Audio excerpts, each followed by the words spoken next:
Signal gasoline. Let every traffic signal remind you, you do go farther with Signal gasoline. Yes, you do go farther with Signal.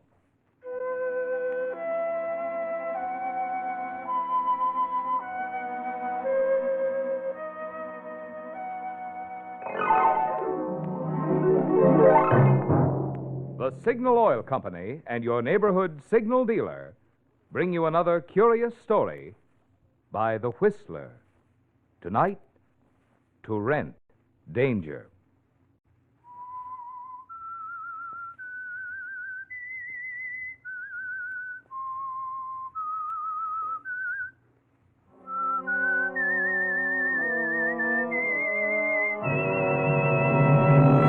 I am the Whistler, and I know many things, for I walk by night.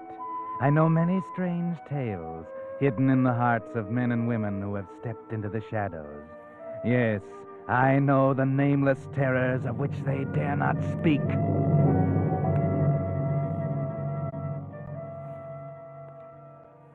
When in the editorial offices of the Cincinnati Gazette, the news was received that Killer Carter, the gang murderer, had escaped from the penitentiary in Columbus, and that he had been at large for 24 hours, it was decided that Danny Pearson, star reporter, was to be sent up to the capital to cover the manhunt that was sure to follow. Danny borrowed a car from Clem Tracy, the rewrite man, and headed north late on Friday afternoon.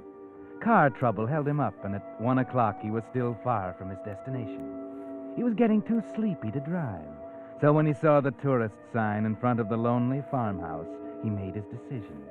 He'd stop, get a few hours of sleep, and continue into Columbus in the early hours of morning. He pulled in the lane, parked the car, and went up onto the porch.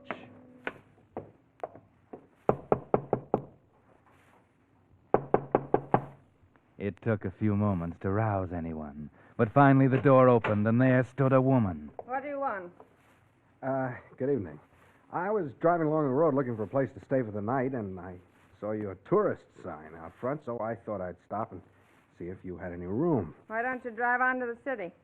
Well, I'm too tired to drive that distance tonight. I'm afraid I'd fall asleep at the wheel. You do have a room, don't you? I guess so. Cost you $2 in advance. Well, that's all right. And I don't serve any meals here. Well, I'm not hungry, and I'll be leaving in the morning before breakfast. All right, come in. Is it okay to leave my car in the driveway here? It'll be safe there. Nobody will steal it. Come in.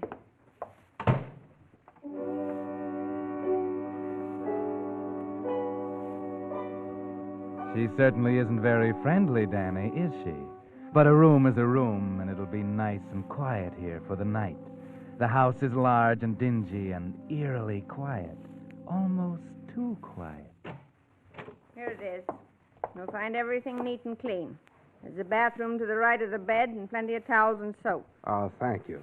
Looks fine. Did you leave your luggage in the car? No, I don't have any luggage with me. I'm traveling light. Well, I guess anyone who drives an expensive car like yours can do anything he likes. I'm going to bed myself right away, so if there's anything else you want, you'd better think of it now. Well, thanks, but there's nothing else I need. Good night, Mrs. Good night. Oh, fine.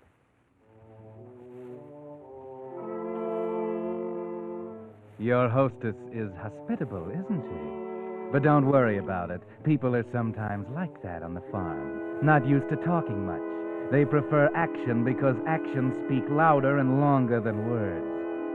And the bed is soft and comfortable. That's the main thing. Just made for your night's rest. Who's there? I said, who's there? Just me. Well, hello. Who are you? My name is Claire Monroe. Well, Claire, do you make a habit of walking into strange men's rooms in the middle of the night? I want to talk to you. Huh? What are you so nervous about? I'm afraid she'll find me in here. She? The lady who showed you the room. Then why don't you leave? Because I have to talk with you. Okay, go ahead, talk.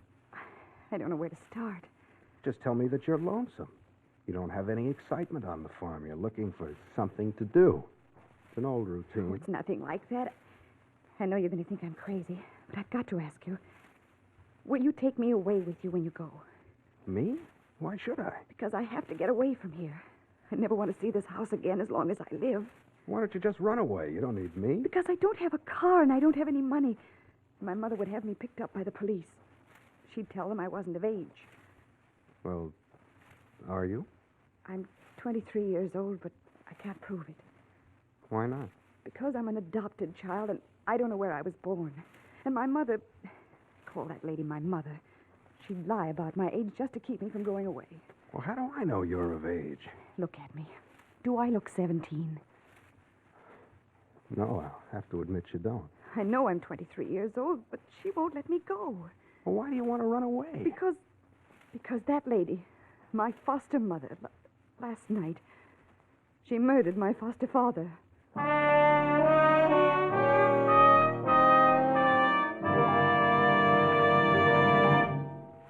Whistler fans, we members of the cast certainly owe you a great big thanks tonight. In fact, two of them. 2 weeks ago, you'll recall, we asked a favor of you, asked if you'd be kind enough to drop in on the folks who are bringing you the Whistler, your Signal gasoline dealer, and tell him how you like this program. Well, since then, Signal gasoline dealers all the way from Canada to Mexico have been telling us how many of you stopped at their station and expressed enthusiasm for the Whistler. So, naturally, we of the cast are mighty happy and mighty grateful to you. Oh, but that's only the half of it. You see, during the past month, the popularity of the Whistler has continued to increase so much that now, according to the latest radio popularity survey, more people listen to the Whistler than to any other West Coast program. Yes, the Whistler is now way out in front. So, for your loyalty, thanks again to all of you from all of us. And now, back to the Whistler.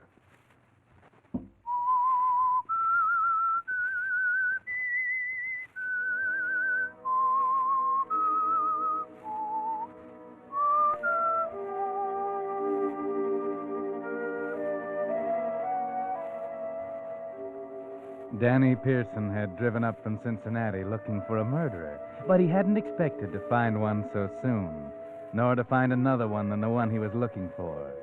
But you never know what you'll find when you stop at a lonely farmhouse where they take in tourists, Danny. You lie there in your bed as a good-looking young girl asks your protection from her murdering foster mother. If this is a gag, it's a pretty rugged one. Look, baby, let's break this up. I don't feel like playing games. I got to get some sleep. You don't believe me, but I'm telling you the truth. Ever since they adopted me, they've done nothing but fight with one another.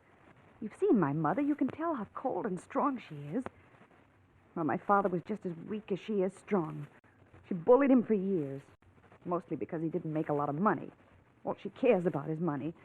And because we never had any, she hates everything and everybody, especially my father. But how do you know she killed him? Did you see her? No, she threatened more than once to kill him, though. Last night I was in bed and I heard a shot. I wasn't sure whether or not I dreamed it, so I didn't get up to see. But when I came down this morning, she said that he had left and wasn't coming back. That he'd gone out west somewhere. That didn't sound like him because he was born and brought up in this part of the country and he wouldn't leave it for anything. Well, how in the world do you know he's dead? You know, in law, you have to produce a body. I haven't seen it, but I think I know where it is. Oh? Where? Today I was working out on the farm and I noticed a patch of grounds up in the edge of the woods that was recently dug up. And when she saw me out there, she got very angry. Ordered me into the house. I'm positive she killed him and buried him there. Oh, What are you doing in this man's room? I was just talking to him, that's all. Up to your father's tricks, weren't you? You're just like She was just talking to stealing from the guests, sneaking in to rob them or worse. No, I only wanted to talk. He was just telling me about the shows and things in the city. Get back to your room and stay there. Get. If I catch you in here again, you'll wish you had stayed there. And as for you, young man, you'd better watch your step or you'll be in trouble. Oh, now, look. Wait, Justice.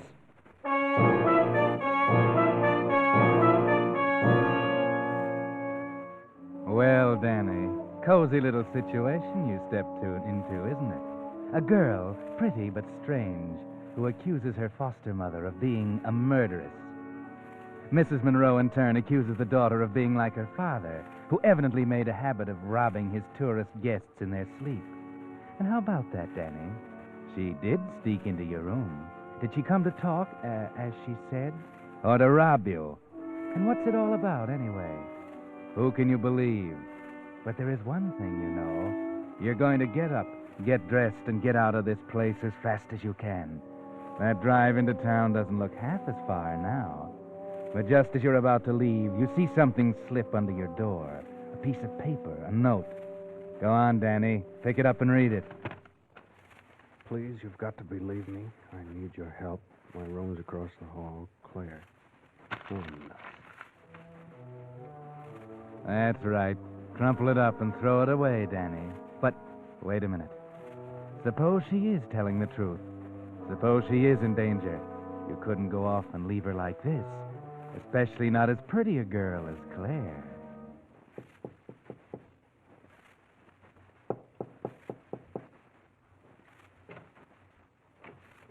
Claire? Claire? Yes, It's me, Danny. Danny Pearson. Don't put on a light. Get dressed and come on with me. I am dressed. Oh, come on. Where are we going? You're going to show me where you think your father was buried.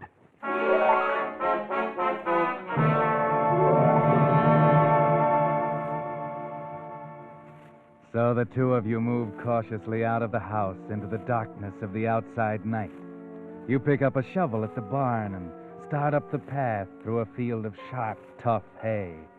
You keep looking over your shoulder, afraid that she might see you and come out of the house after you.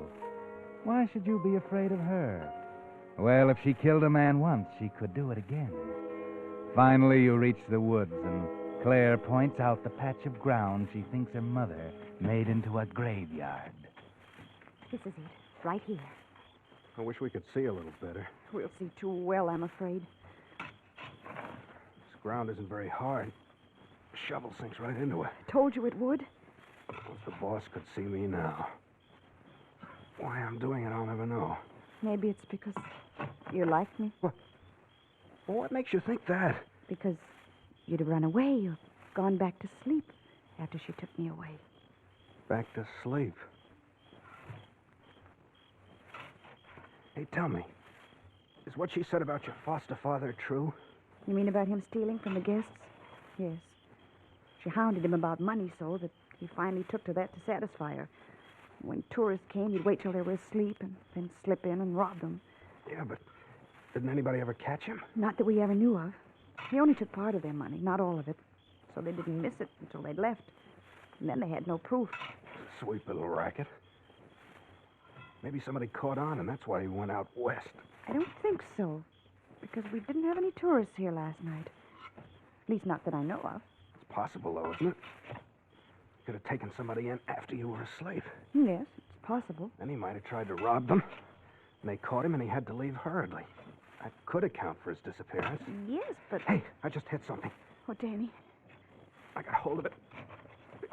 Here it comes. It's his coat. My father's coat. Yeah?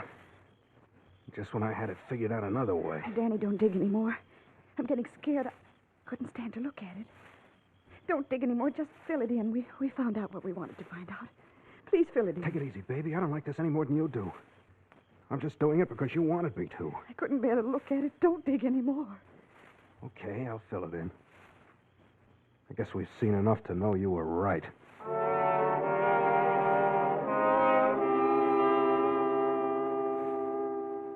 So you put the coat back where you found it, Danny, and fill in the hole again. You pat the dirt down again, just as you found it, and start back for the house. On the way back to the house, Claire holds your arm tightly, and you notice for the first time how soft and warm she is. Of course, she's trembling a little bit, but who wouldn't? Danny, will you promise to take me away tomorrow? I couldn't stand another night here. Where would I take you? What would I do with you when I got you there? I got enough to do without taking care of somebody else. Take me to some place far away, some city. I'll get a job and take care of myself. Don't worry about that. Just get me away from here. Your mother might accuse me of kidnapping.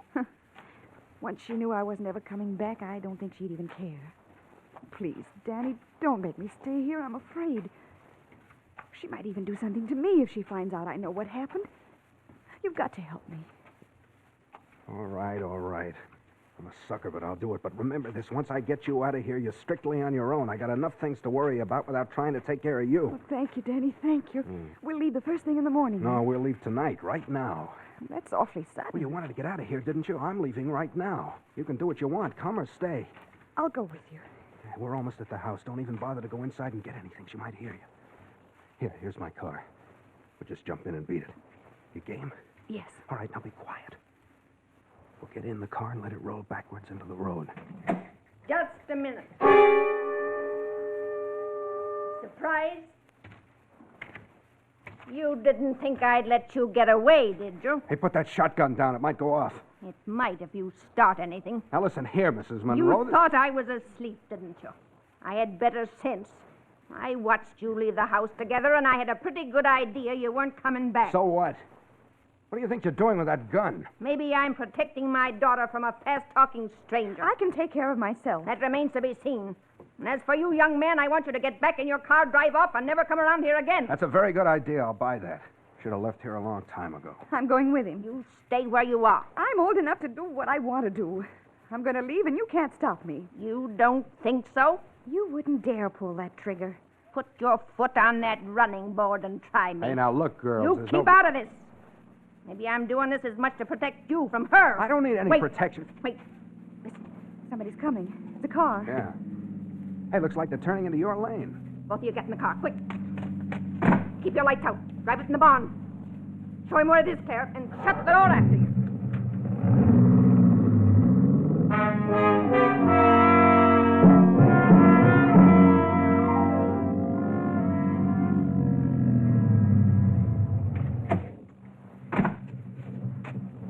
Pardon me, ma'am.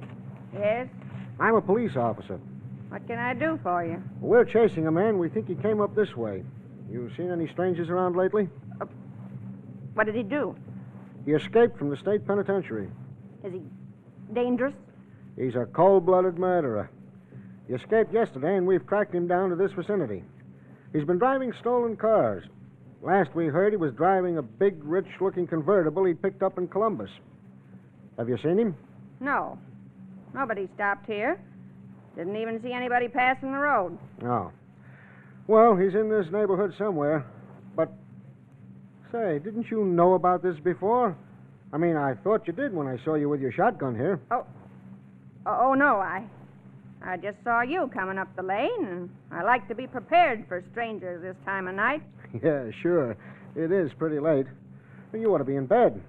I don't let this keep you up. You needn't worry about Carter. We'll get him. I won't worry. Oh, that's fine. Say, what are those tire tracks on the ground? Where? There, where my flashlight's pointing.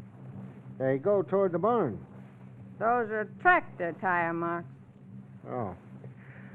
Well, I'm sorry that I bothered you, ma'am, but, well, we've got a job to do. That's all right, mister. Wish I could have helped you some. We'll keep looking. Good night, ma'am. Okay, Al, let's go.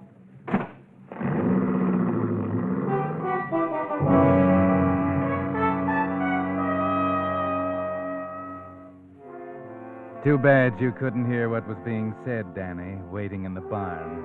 But while the lady and the officer were talking, you had some things to say to Claire. What are we going to do now? Nothing. Just wait. You see who that is out there? A man got out of a car and he's talking to her. Do you know who he is? No, but he's got a flashlight. Wait a minute. Something on his coat lapel flashes. I think it's a badge. It must be the police. What are we going to do? I told you, nothing. Murder is a matter of proof. Until we can prove that your mother murdered your father, we don't have a leg to stand on. Anyway, I told you I don't want to get mixed up in it. I got enough to worry about myself. It's all right with me. All I want to do is get out of here. Okay, well, just figure some way to get that gun away from your mother. Danny, the men are leaving. They're driving down to the road. She's coming back to the barn. All right, just sit tight and wait. They're gone. Also, they're gone. I suppose you're breathing easier now. Maybe I am, and maybe I'm not. Will you stop pointing that gun at us? I will when I've finished what I'm going to do. You won't get away with shooting anybody. You ought to know. I don't intend to stand here talking all night. Now, here's what I want you to do. I want the both of you to get in that car and drive to Kingdom Come if you can. Never want to see either one of you again as long as I live. You've changed your mind. That suits me. Come on, Danny, let's get out of here while we've got the chance. Heaven knows what she might do. Okay, let's go. Just a minute. What? Before you go, Claire, I think there's something you ought to know about your fine new friend. I know all I want to know about him. Do you know what he really is? He's a murderer. He escaped from the state prison yesterday, and the police are looking for him. They'll get him sooner or later. They always do. What do you think of that? I don't believe it. And even if it were true, I don't care. Where did you pick up this routine about me being a murderer? Don't listen to her, Danny. I believe you. What if I was a murderer? It wouldn't make the slightest difference in the world to me. Because, Danny, I'm in love with you. Do you know what you're saying? Yes, I know what I'm saying. Come on, let's get out of here. She gives me the jitters. Don't I, though? Okay, if that's the way everybody wants it, we'll go. I don't know what we'll do, but we'll figure out something. You better think hard. Hurry up, Danny. Yes, hurry up. You'll get caught quicker that way. All right, everybody stand where you are. Put that gun down, lady. Andy? Yeah? You and Al go around the other side of the barn. All three of you stand over there. Dave, see if they have any guns. No guns on that one. No guns, Sheriff. No guns, huh? Good. Now, don't misunderstand me. There might not be anything wrong here, but I had to come back and take a look. It's pretty unusual for a woman to be walking around outside at 2 o'clock in the morning with a shotgun. Now, out with it. What's going on? What are you hiding in the barn for? Who's this car belong to? Come on, start talking, somebody. Here's the murderer you're looking for. There he is, and there's the car. Why didn't you tell me that when I was here before? Because I thought there might be a reward for him, and I wanted to collect it myself. She didn't because she was going to let him get away. Who are you? My daughter, Claire Monroe. All right. Now, who are you? Danny Pearson. Do you have to use that light? Keep him covered, Dave. What are you doing here? Stopped here for the night. They rent rooms to tourists. I don't recommend it. Where do you live? Cincinnati? What do you do for a living? Newspaper reporter. I was on my way here to cover the Carter break. Here's my press card. Now, let's see. Mm-hmm. Daniel J. Pearson, Cincinnati Gazette. How are you? All right, take it back. Where'd you get this car? I borrowed it from another reporter in Cincinnati. Okay. I told you he was the man you're looking for. Don't let him fool you with a good story. He's not fooling us, lady. He's not the man we're looking for. The guy we want is at least 45 years old. This fellow isn't even 30 yet. Well, I guess I made a mistake all around. Just a minute. Sheriff, you looking for a murderer? I'm always looking for a murderer. All right, then. Go ahead, Claire. Tell her. What? Oh, Danny, Go ahead. Has to come out sooner or later. Come on, young lady. If there's anything to tell, let's have it. Well, that woman, my foster mother, murdered my father. What? Are you crazy? No. No, last night I heard a shot. And then this morning when I came down, she said he'd gone away, out west. He wouldn't do that. He wouldn't. But he did. I found the note he left on the old typewriter in the hall when I came down this morning. Did you hear the shot, too? I don't know. I thought I dreamed it. She heard it all right. She killed him. Danny and I just found the body buried up in the woods. What? Oh, no. No. All right. Keep her covered, Al. Wait a minute, officer. If this woman had murdered her husband, why did she take the chance of giving me a room tonight, knowing that I might learn something? Why wouldn't she have run away? Or killed the girl, too, to cover up? But Danny... On the other hand, Claire here never once mentioned going to the police about the murder. She was willing to run away with me a few minutes ago, even though she thought I was a murderer. And she knew exactly where the body was buried. She could have written the note to her mother. Danny, you mean you think I... Yes, I do. Officer, this is the woman you want. She murdered her foster father.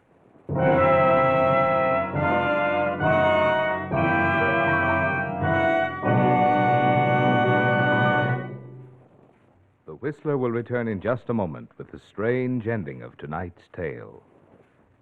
Meantime, because yesterday marked the opening of a 6-week drive to check auto brakes, sponsored by the International Association of Chiefs of Police, Signal Oil Company believes you'll want full information on just what this drive means to you. With today's cars averaging 7 years old, faulty brakes are threatening to increase America's already large number of traffic accidents, which kill over 20,000 men, women, and children per year, injure another 800,000, and cost $1.25 billion. What's more, when a car is damaged or wrecked in an accident today, parts are often not available to repair it, and there are no new cars to replace it. So it means an even further strain on the transportation America must have to see us through the war. That's why traffic officers in every state plan to check every car involved in a moving traffic violation or accident. So the time to have the safety of your brakes checked by a competent brake expert is now. Your cooperation in this brake drive may prevent an accident that could cost you your car or your life. And now, back to the Whistler.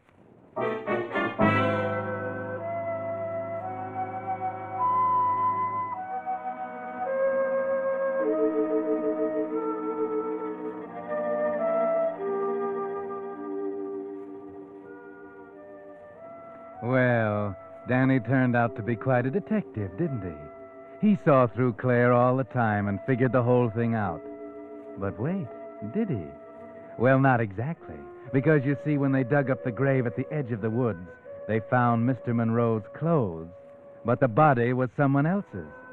In fact, when the police identified it, it was the body of Killer Carter. Yes, Killer Carter, escaped convict. And when they'd put out a dragnet and caught up with Claire's very much alive foster father, they got the whole story. Danny had figured it exactly right once. Killer Carter had stopped at the tourist home late that night.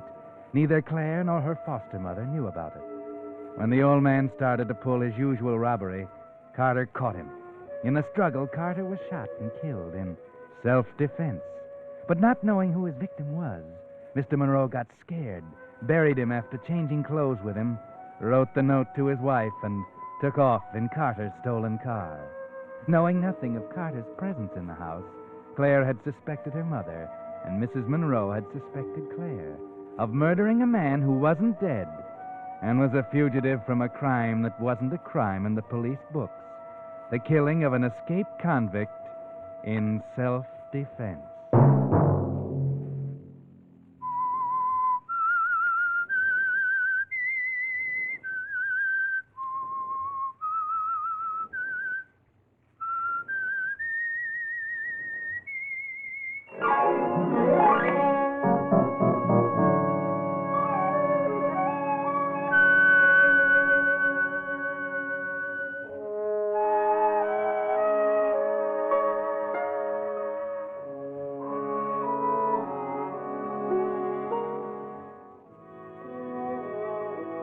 Next Monday at 9 o'clock, The Whistler will bring you another strange tale.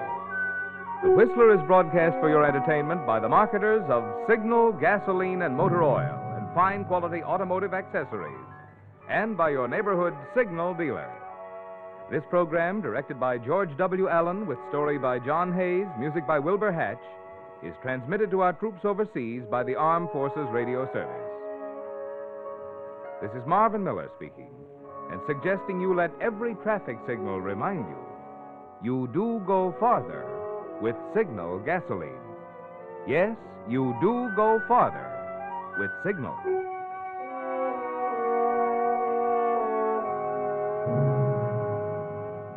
This is CBS, the Columbia Broadcasting System.